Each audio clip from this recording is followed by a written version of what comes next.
In a scorched world where the oceans are dust and mercy is extinct, survival isn't a choice, it's a fight. Engines roar across the endless desert as men worship Cromand, death in equal measure.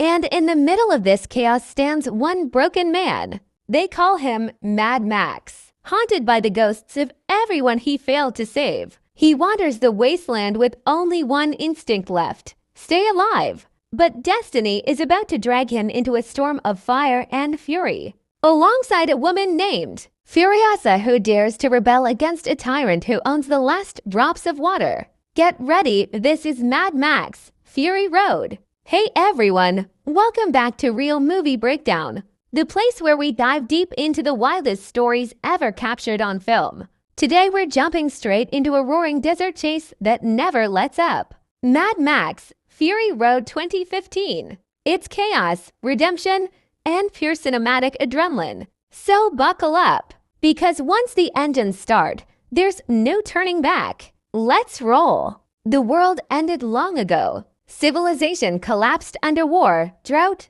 and greed. Now the land is nothing but burning sand and shattered memories. Max Rockatansky drives alone through the desert in his muscle car, the Interceptor. He hears the screams of the people he couldn't save: a wife, a child, innocence. Suddenly, a gang of pale, tattooed men in white war paint, the war boys, ambush him. They belong to Immortan Joe, a warlord who rules the Citadel, a massive rock fortress with one priceless resource: water. Max fights brutally, but he's outnumbered. They strip him, shave his head, and tattoo his blood type on his back: O positive, universal donor. They hang him upside down and call him Blood Bag, using him as a living transfusion for a sick war boy named Nux. High above the wasteland stands Immortan Joe, half man, half monster. He wears a skull-like breathing mask and plastic armor hiding a rotting body. To his starving followers, he's a god who controls water like a miracle. Every time he opens the valves, people worship him as he screams: do not become addicted to water. It will take hold of you and you will resent its absence. Among Joe's top warriors is a fearless woman, Imperator Furiosa. Shaved head, mechanical arm, calm eyes full of fire.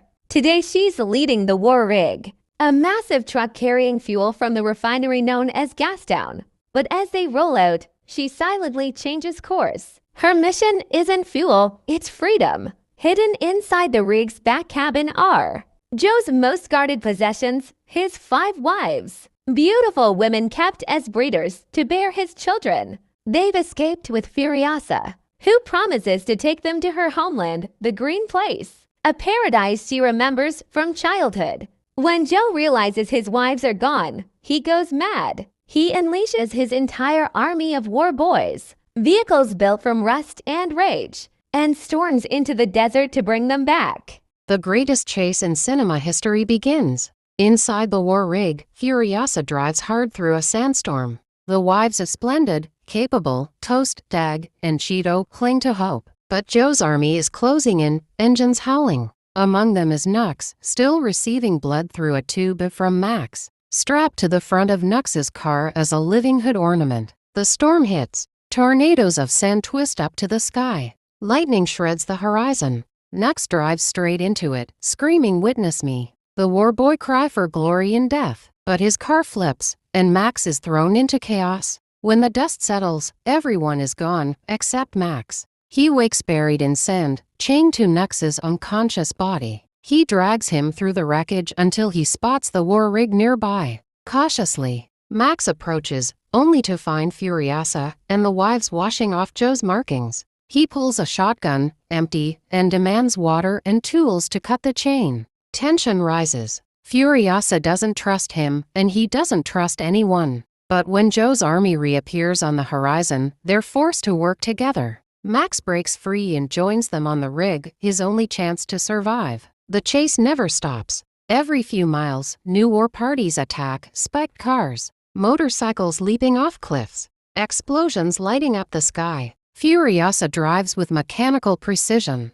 using hidden switches to seal doors and dump oil. Nux, humiliated after failing Joe, tries to prove himself again. He sneaks aboard the rig to kill Furiosa but fails and nearly dies. Instead of mocking him, one of the wives, capable, shows him kindness. For the first time, Nux feels human. Meanwhile, Max slowly begins to understand Furiosa's mission. He sees that these women aren't trophies, they're trying to escape slavery. He decides to help, though he says little. Together they repair the rig, fight off raiders, and cross the desert toward Furiosa's memory, the green place. Night falls. The rig rolls into a dark marshland filled with traps. Furiosa's plan is to reach the Vuvalini, the all-female tribe she was stolen from as a child. But to get there, they must pass through the Bullet Farm, a city ruled by Joe's ally, the Bullet Farmer. The Bullet Farmer's army attacks with searchlights blazing. In a breathtaking sequence,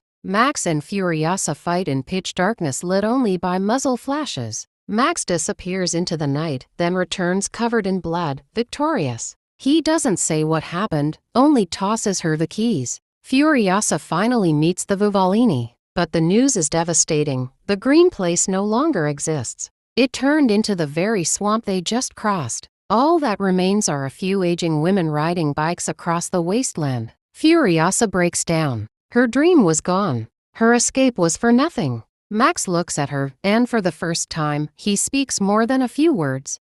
"Hope is a mistake," he says softly. "If you can't fix what's broken, you'll go insane." Then he offers a new plan. "Don't keep running. Turn back, return to the Citadel, where water and crops still exist, and take it from Joe himself." It's madness to drive back straight into Joe's army, but Furiosa agrees. They turn the rig around. The old women of the Vuvalini join them, armed and fearless. Joe's army spots them returning and rushes to block the pass. Engines roar, drums pound. The war rig thunders straight into the heart of the convoy. Bullets fly, spears explode, sand erupts in fire. Nux redeems himself, steering a damaged car to block Joe's reinforcements. Furiosa climbs the rig, taking hit after hit. Splendid, one of the wives, dies earlier in the chase. Her loss fuels Furiosa's rage. Now she wants Joe himself. She drives the rig beside Joe's monster truck. Max leaps across, fights Joe's men, and frees the wives.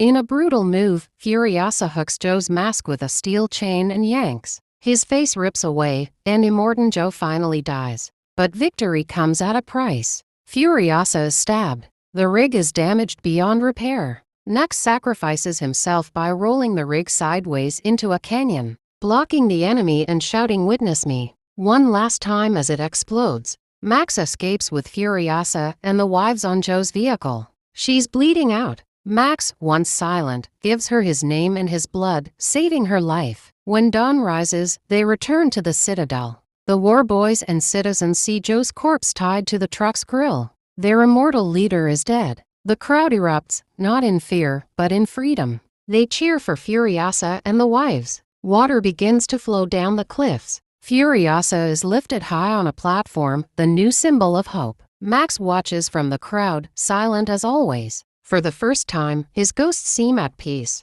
He nods to her, turns away, and disappears into the crowd. A wanderer once again in the wasteland. Mad Max, Fury Road isn't just an action movie, it's a symphony of motion, emotion, and survival. A story about two broken souls who find redemption not by running away, but by facing the madness head-on. It's about courage, rebellion, and the fight for freedom in a world that's lost its humanity. If you enjoyed this breakdown, don't forget to like, share, and subscribe to Real Movie Breakdown for more epic movie explanations every day. Until next time, keep your engines running, and never forget, hope rides eternal.